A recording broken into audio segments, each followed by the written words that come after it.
The Real Estate Photography Podcast is brought to you by TourBuzz.net, high-definition virtual tour and photograph hosting, now with interactive floor plans. Sign up for your free trial today.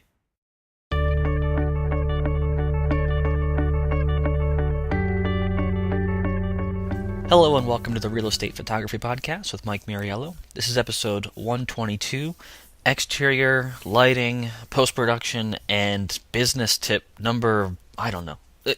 There are too many things going on in this episode to condense it, so I'll just cover all those areas. Okay, so this is a dusk shot, and I'm just going to go ahead and explain how to make these dusk shots minimalistically and make them look good, and it involves some post. But anyway, here's a shot of a house at dusk. The sun is going down, the sky is cool blue, you can see in the windows as opposed to reflection. All the lights on the inside and the outside are turned on. Looks nice. Okay, so that's finalized. And oh, by the way, I like that car going by, which is why I picked this one. Kind of adds a perspective, and you can actually tell how large the house is.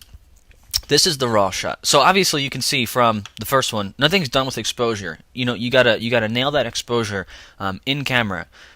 If you want, you can go ahead and kind of paint on some exposure, additional exposure in the roof or the front of the house if your lights are too far back. But for the most part, you got to get that.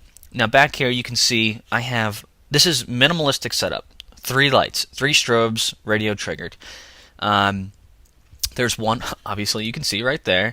See if it loads. There you go. There's one. There's one over here. You can see the light to light up this side of the house, and then one on the far left. These are just whatever strobes, 2 SB600s and an SB800 that I happen to have in my camera bag at the time, so that's what I used.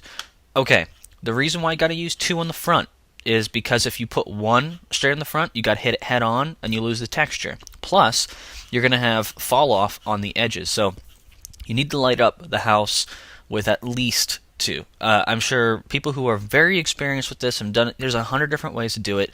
You can get like a lot of different Home Depot work lights and set them up.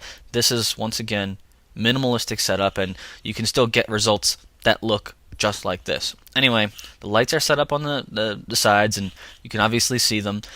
Don't worry about that. You don't if you understand how to use Photoshop, you can cut them out. It's kind of like you do get a little bit of leeway, a little bit of wiggle room to get rid of those lights and get them where you want them placed too. Okay, so basically you've got that, and you can pull out the lights there, and then you can do it again and pull out the shadows. We'll come back to the post-production in a minute. I just wanted to talk about nailing your exposure, and here's why it's important. So here's a shot. This is shot at 1/10 of a second. What's important here as I go through these, we got 1/10, 1/6, 1/5, and 1/4. 1/10 of a second. Pay attention to the windows and how bright the windows get. You can do shutter drag all you want and lighten the sky up. That's why it's a lot more important to nail your exposure of your windows as opposed to the sky. You can get your exposure for the windows and then just wait and gradually take a shot every 30 seconds as the sun goes down and it gets a little bit cooler. 1/10 of a second is this. There is 1/6 of a second. As you can see, the windows got a lot brighter. There's 1/5, and ignore the fact that the sky is getting brighter, just focus on the windows. And then there's 1/4. So let's just go ahead and compare 1/4 to 1/10. It's night and day. The way I prefer it like this, so you can see inside, you can see, not people or anything, but you can kind of see what's going on. When it gets too bright, it overexposes the trim of the house as well as what's inside. So pick the exposure that you want, and then continue to go with that. That's kind of my advice on that.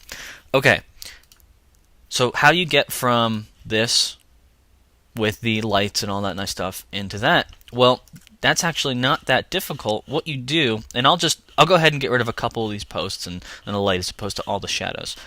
It's a matter of using the clone stamp tool, but I would not recommend using it right on the background layer, nor would I recommend making a duplicate layer. I'd recommend creating a blank layer, making sure that it's sampling all layers, or you could just say current and below. It doesn't really matter because of what we're doing. And zoom in really tight. Okay, zoom in really tight, like tighter than you need to be. And make sure your stamp tool is selected and make it a little bit smaller. We'll start here. Select, line it up, and you can basically paint right down. If my computer can survive. And it's relatively simple. And you notice the opacity is 100%. Usually when you're using the clone stamp tool, you're not at 100% because it'll start to look really fake. But when you're going straight down something like this, where everything is pretty much lined up, I'm not going to get rid of that. It'll take too long. But you can see, it's almost like magic. There it is. There it isn't. It's all gone. And you can do that with basically anything. Okay, I changed my mind. I'll do a little bit on the brick too. Okay, if we wanted to get rid of this shadow over here, this is not, once again, not that difficult. We'll option select a corner where it's supposed to be, and this is, you got to be really careful with where you put it, or you'll get this weird, it'll look like it doesn't belong. And you basically paint in the sampled area, and of course you'd go down a little further, but, and you can see I'm pointing with my finger, you can see that this isn't right because the light actually is creating a bit of a flare, but you can get rid of that and pay a little more attention to it than I did just there. But it's pretty simple. You just got to zoom in tight and get out of there. As you can, this is annoying, you can see up here, it looks like I have a couple of hot pixels. There's one. I saw another one over here and a little one over there, which is a lot more noticeable than the other ones. I should probably be a little bit more upset about that. Not much you can do. Anyway, when you're all done, you can get something looking like this. I know there's still shadow here, over here behind this tree, but I just shot this last night for the purpose of showing this off, showing what you can do with 3 lights and a beautiful house, which is not mine. I like the house. It's not mine. But anyway, the other thing I want to talk about real quick was business, which was how do you market something like this?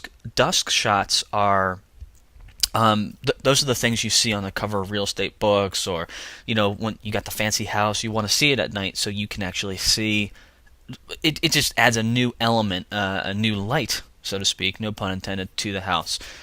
So how do you market something like this? My recommendation would be it's an additional cost. It's something that, if they're selling a $1 million home and they want to sell it whatever price it is, you would say, okay, I'll do the house for you, and I'll also give you this dusk shot for an additional price. That being said, this house was shot, I timed it from the time I pulled up in my car until the time I got in my car and everything was packed up. It took me 59 minutes to shoot this, and 20 minutes set up, and the rest of the time was just waiting and getting the right exposure and just basically shooting it as the sun went down.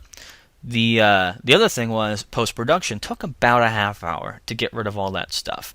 So how much is an hour and a half of your time worth? And I think that's something you got to think about in comparison to what else you do, and think about the time of day that you have to be there and the distance you have to travel. So how do you price that? Well, I guess there's no real easy answer, but I definitely recommend thinking about it and going ahead and offering that as an additional service.